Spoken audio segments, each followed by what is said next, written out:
ನಮಸ್ಕಾರ ಎಲ್ರಿಗೂ ಸರು ಚಾನಲ್ಗೆ ಸ್ವಾಗತ. ಇವತ್ತು ಚಳಿಗಾಲಕ್ಕೆ ಬೆಂಡೆಕಾಯಿಯಿಂದ ಒಂದು ಕರ್ಮ್ ಆಗಿರೋ ರೆಸಿಪಿನ ಮಾಡಿ ತೋರಿಸ್ತಾ ಇದ್ದೀನಿ. ಬನ್ನಿ ಯಾವ ರೀತಿ ಮಾಡೋದು ಅಂತ ನೋಡೋಣ. ನೋಡಿ, 1/4 kg ಬೆಂಡೆಕಾಯಿನ ತಗೊಂಡು ಈ ರೀತಿ ಕ್ರಾಸ್ ಆಗಿ ಕಟ್ ಮಾಡ್ಕೊಂಡಿದ್ದೀನಿ. ಈ ರೀತಿ ಕಟ್ ಮಾಡ್ಕೊಳ್ಳೋದ್ರಿಂದ ತುಂಬ ಚೆನ್ನಾಗಿ ಕಾಣಿಸುತ್ತೆ ನೋಡೋದಕ್ಕೂ.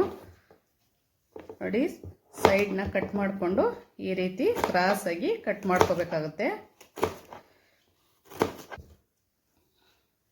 ಇವಾಗ ಇದನ್ನ ಒಂದು ಬೌಲಲ್ಲಿ ಸೇರಿಸ್ಕೊಳ್ಳೋಣ.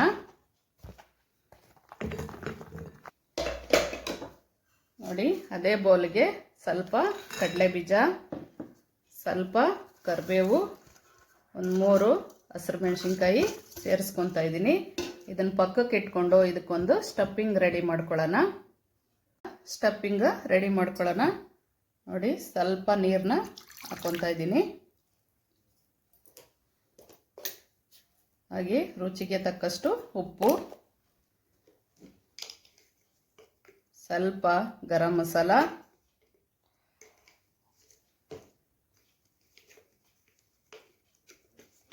ಸ್ವಲ್ಪ ಖಾರದ ಪುಡಿ,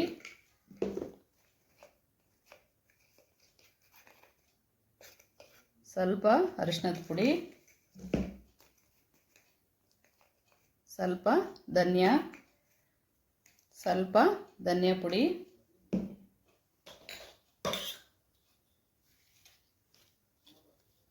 ಹಾಗೆ 1 ಗೆಡ್ಡೆ ಬೆಳ್ಳುಳ್ಳಿನ ಸಿಪ್ಪೆ ತೆಗೆದಿರೋ ಜಜ್ಜಿ ತಗೊಂಡಿದ್ದೀನಿ, ಸ್ವಲ್ಪ ಶುಂಠಿ ತುರಿದಿರೋದು, ಸ್ವಲ್ಪ ಜೀರಿಗೆ ಪುಡಿ,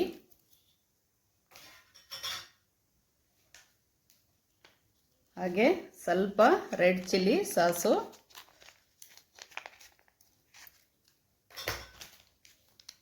ಸ್ವಲ್ಪ ಫುಡ್ ಕಲರ್ಗೋಸ್ಕರ ಫುಡ್ ಕಲರು. ಇದನ್ನು ನೀಟಾಗಿ ಮಿಕ್ಸ್ ಮಾಡ್ಕೊಳ್ಳೋಣ. ನೋಡಿ, ವಿಡಿಯೋನ ಕೊನೆವರೆಗೂ ನೋಡಿ, ಎಲ್ಲೂ ಸ್ಕಿಪ್ ಮಾಡಬೇಡಿ. ತುಂಬ ಚೆನ್ನಾಗಿರುತ್ತೆ ಈ ರೆಸಿಪಿ. ನೀವು ಒಂದ್ಸಲ ಮನೇಲಿ ಟ್ರೈ ಮಾಡಿ. ಯಾರೆಲ್ಲ ಸರು ಚಾನಲ್ನ ಫಾಲೋ ಮಾಡ್ತಾಯಿಲ್ಲ ದಯವಿಟ್ಟು ಫಾಲೋ ಮಾಡಿ, ಹಾಗೆ ಸಬ್ಸ್ಕ್ರೈಬ್ ಮಾಡ್ಕೊಳ್ಳಿ. ಈ ರೀತಿ ಹೊಸ ವಿಡಿಯೋನ ಹಾಕ್ತಾ ಇರ್ತೀನಿ. ನೋಡಿ, ಈ ರೀತಿ ಮಿಕ್ಸ್ ಮಾಡಿಕೊಂಡು ನೋಡಿ, ಆವಾಗಲೇ ನಾವು ರೆಡಿ ಮಾಡಿ ಇಟ್ಕೊಂಡಿದ್ವಲ್ಲ ಬೆಂಡೆಕಾಯಿ, ಮೆಣಸಿನ್ಕಾಯಿ, ಕರಿಬೇವು, ಕಡಲೆ ಬೀಜನ ಇದರಲ್ಲಿ ಸೇರಿಸ್ಕೊಳ್ಳೋಣ.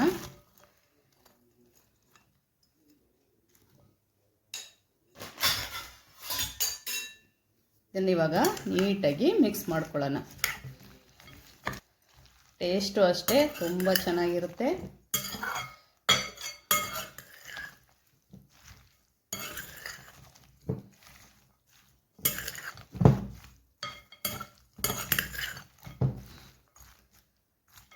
ಇದು ರೆಡಿಯಾಗಿದೆ. ಇವಾಗ ನೋಡಿ, ಇದಕ್ಕೆ ಸ್ವಲ್ಪ ಅಕ್ಕಿ ಹಿಟ್ಟು, ಸ್ವಲ್ಪ ಮೈದಾ,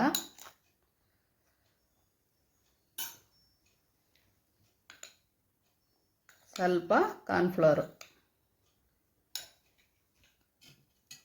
ಇದನ್ನು ಅಷ್ಟೇ ನೀಟಾಗಿ ಕೈಯಿಂದ ಮಿಕ್ಸ್ ಮಾಡ್ಕೊಳ್ಳೋಣ.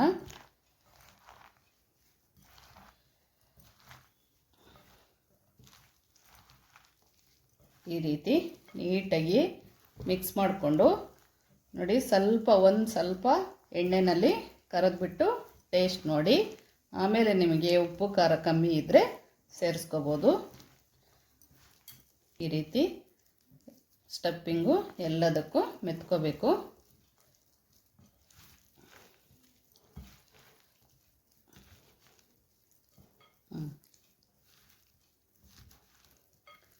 ನೋಡಿ, ಈ ರೀತಿ ನೀಟಾಗಿ ಮಿಕ್ಸ್ ಮಾಡಿಕೊಂಡು ಇವಾಗ ನಾವು ಡೀಪ್ ಫ್ರೈ ಮಾಡ್ಕೊಳ್ಳೋಣ. ನೋಡಿ, ಇವಾಗ ಎಣ್ಣೆನ ಕಾಯಕ್ಕಿಟ್ಟಿದ್ದೆ, ಬೆಂಡೆಕಾಯಿನ ಫ್ರೈ ಮಾಡ್ಕೊಳ್ಳೋಣ. ನೋಡಿ, ಈಗ ಸ್ವಲ್ಪನೇ ಹಾಕ್ಕೊಂಡು ಹೀಗೆ ಬಿಡಿಯಾಗಿ ಹಾಕ್ಕೋಬೇಕು.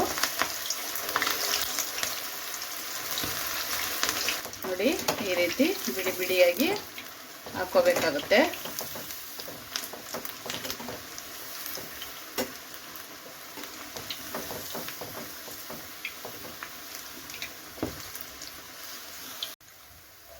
ನೋಡಿ ಒಂದು 3 ನಿಮಿಷ ಈ ರೀತಿ ಬೇಯಿಸ್ಕೊಂಡ್ರೆ ಸಾಕು. ಇವಾಗ ರೆಡಿಯಾಗಿದೆ, ಇದನ್ನು ತೆಕ್ಕೊಳ್ಳೋಣ.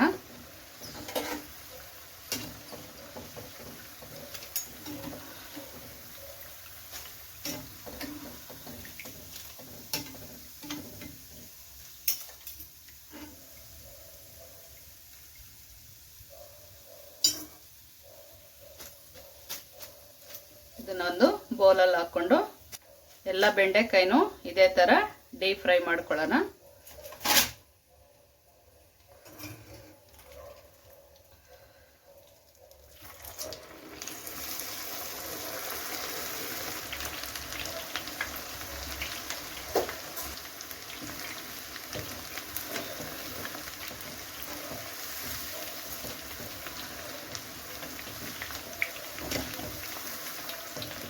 ಹೈ ಫ್ಲೇಮಲ್ಲೇ ಇಟ್ಕೊಂಡು ಬೇಯಿಸ್ಕೊಳ್ಳಿ. ಸ್ವಲ್ಪ ಹಾಕಿದ ತಕ್ಷಣ ಹೈ ಫ್ಲೇಮಲ್ಲಿ ಇಟ್ಕೊಂಡು ಬೇಯಿಸ್ಕೊಳ್ಳಿ, ನಂತರ ಸ್ವಲ್ಪ ಸ್ಲೋ ಮಾಡ್ಕೊಳ್ಳಿ.